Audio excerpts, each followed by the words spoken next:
जय श्री कृष्ण. श्रीमद भागवत दशमस्कंद विषय ब्रह्माजीचे गर्वहरण. काल आपण पाहिले की श्रीकृष्णाने सृष्टी निर्मिती केली.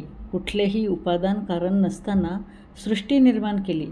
त्यांनी पाहिले की जिकडे तिकडे पाहिले तर गोपाल नाही आहे, तर वासरे नाही आहेत. तो फक्त हसला आणि त्यांनी ब्रह्माजीचा खेळ जाणला. आता संध्याकाळ झाली. सगळे गोपी आपल्या गाई वस्त्राची आणि आपल्या बालकांची वाट पाहत असतील हे त्यांनी मनोमन जाणले. म्हणून त्यांनी काय केलं की जशीच्या तशी सगळी रूपे धारण करून आपणच बालक बनला. वासरेसुद्धा आपणच स्वतः झाला. रोजच्या सवयीप्रमाणे वासरे गोठ्यात गेली, बालक घरात आले. गाईंना वासराबद्दल अधिकच प्रेम वाटू लागले. त्याचा परिणाम म्हणून की काय, पान्हा फुटून त्या अधिकच दूध देऊ लागल्या. मातांना मुलांची जवळीक अधिकच हवी वाटू लागली. बालकाच्या स्पर्शातून त्याचे अंतःकरण शुद्ध होऊ लागले. 1 वर्ष पूर्ण होईपर्यंत मुलांच्या आणि वासराच्या रूपाने परब्रह्माचे सानिध्य सर्वांनाच मिळाले होते. संतोष आणि समाधानी वृत्ती यांना उधाण आले होते. आता ह्या गोष्टीची लिंक आपण राम अवतारामध्ये सुद्धा लावू शकतो. कारण राम अवतारामध्ये रामाचं रूपच एवढं सुंदर होतं की प्रत्येकाला रामाचा सहवास हवासा वाटत होता. पण राम त्यावेळेस एक पत्नी होते, त्याच्यामुळे त्यांनी कुणालाही स्पर्श केला नाही. सगळ्यांना असं वाटत होतं की रामाचा स्पर्श आपल्याला मिळावा. म्हणून त्यांनी सांगितलं होतं की कृष्ण अवतारामध्ये मी सगळ्यांना माझा स्पर्श सुख देईल. म्हणून आत्ता त्यांनी ही लीला केलेली आहे की स्वतःच बालक झाले, स्वतःच गायी झाल्या, स्वतःच वासरं झालेले आहेत. आता वर्ष पूर्ण व्हायला 5-6 दिवस कमी असतानाच काय गंमत झाली. वासरांना घेऊन राम आणि कृष्ण गोवर्धनाच्या पायथ्याशी आले. गोवर्धनावर गायी चरत होत्या. वासरे पाहताच त्या चौखर उधळल्या, प्रेमविवश झाले. गोपाळांना आवडता येईना. कठीण मार्गाने तेही दगडधोंड्याची पर्वा न करता डोंगर उतरले. वासरे गायींना भेटली. गायींनी पान्हा सोडला. खरं तर गोपाळांच्या गायीचा राग आला होता. वासरांना इकडे आणणाऱ्या मुलांना बदलावे म्हणून त्यांनी काठी उगारले. तो काय गंमत, काठ्या गळून पडल्या. बालकांना मिठ्या मारीत ते भेटले. बलरामाला फारच आश्चर्य वाटू लागले. आज काय एवढे यांचे प्रेम ओतू जाते आहे. कृष्णाकडे पाहतो तो तर कृष्ण स्तब्धच. बलराम वासरांना आवरायला गेला. तो वासरे, बालक, काठ्या, घोंगड्या सारेच कृष्णमय दिसू लागले. इतक्यात ब्रह्मदेव पण तेथे आले. वासरे चरत आहे, मुले खेळत आहे. हे कसे?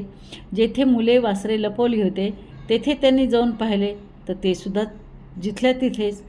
हे असे कसे झाले? यातले खरे कोणते आणि नकली कोणते?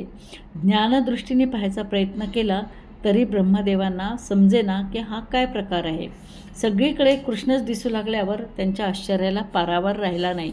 सगळी रूपे सारखीच. तो आणखीनच आश्चर्यचकित होऊन कृष्णापुढे ब्रह्मदेव नमस्कार करतो.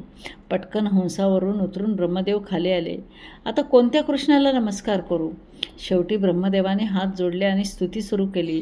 स्वयंप्रकाश परमात्मा, आज माझ्यावर खरा तुम्ही अनुग्रह केला आहे. कोण म्हणेल की ही पंचमहाभूताची आकृती आहे. शरीर, वाणी, मन तुला अर्पण करणाऱ्यांच्या तू अधीन असतोस. बऱ्याच योगांना योग साधनेने तुझी प्राप्ती झाली नाही. त्यांनी लौकिक आणि वैदिक कर्मे तुला अर्पण केली. समर्पित कर्मांनी त्यांनी भक्ती साधली. शुद्ध भक्तानेच तुझ्या स्वरूपाचे त्यांना ज्ञान झाले. नक्षत्राची गणना करता येईल पण तुझा महिमा वर्णन करणे शक्यच नाही. भगवंता, मी जगतकर्ता आहे असा मला अभिमान झाला होता. माझ्या अपराधाची मला क्षमा कर. सगळ्या जीवांचा अधिष्ठाता तूच आहेस. तुझ्या स्वरूप ज्ञानाने अज्ञान कल्पित जगाचा नाश होतो. ज्याच्यावर तुझा कृपाप्रसाद होतो त्यालाच तुझे सच्चिदानंद पद प्राप्त होते. प्रभो, माझे एकच मागणे आहे. या अगर पुढच्या कोणत्याही जन्मात मला तुझा दासांचा दास कर. गोकुळातील लोक खरेच भाग्यवान आहे. माझे अपराध अक्षम्य आहे. माझ्यावर कृपा कर. मला स्वस्थानी जायला परवानगी दे. श्रीकृष्णाने प्रार्थना ऐकली. मायावी लीला आवरली. ब्रह्मदेवाला दर्शन दिले. कोंडलेली बालके आणि वासरे परत आणून दिल्यावर ब्रह्मदेवाने पूजा केली आणि हंसारूढ होऊन ब्रह्मदेव गेले. वास्तविक पाहता ही बालके 1 वर्षभर ब्रह्मदेवाच्या कैदेमध्ये होते. पण भगवंतांनी सगळ्यांवर मायावी आवरण घालून त्यांना समजू दिले नाही की हे 1 वर्ष कसे गेले. अगदी आत्ताच घडल्याप्रमाणे बोबड्या कृष्णाला म्हणतो की बरं झालं कृष्णा, लवकर आलास. आम्ही अजून एक घास पण खाल्ला नाही. चल आपण लवकर जेवूया. कृष्ण फक्त हसला. मजेत दिवस घालून संध्याकाळी वासरासह गोपबालक घरी परतले. त्याच दिवशी मुलांनी घरी सांगितले की श्रीकृष्णाने आज अघासूर मारला. गोपाल कृष्ण भगवान की जय.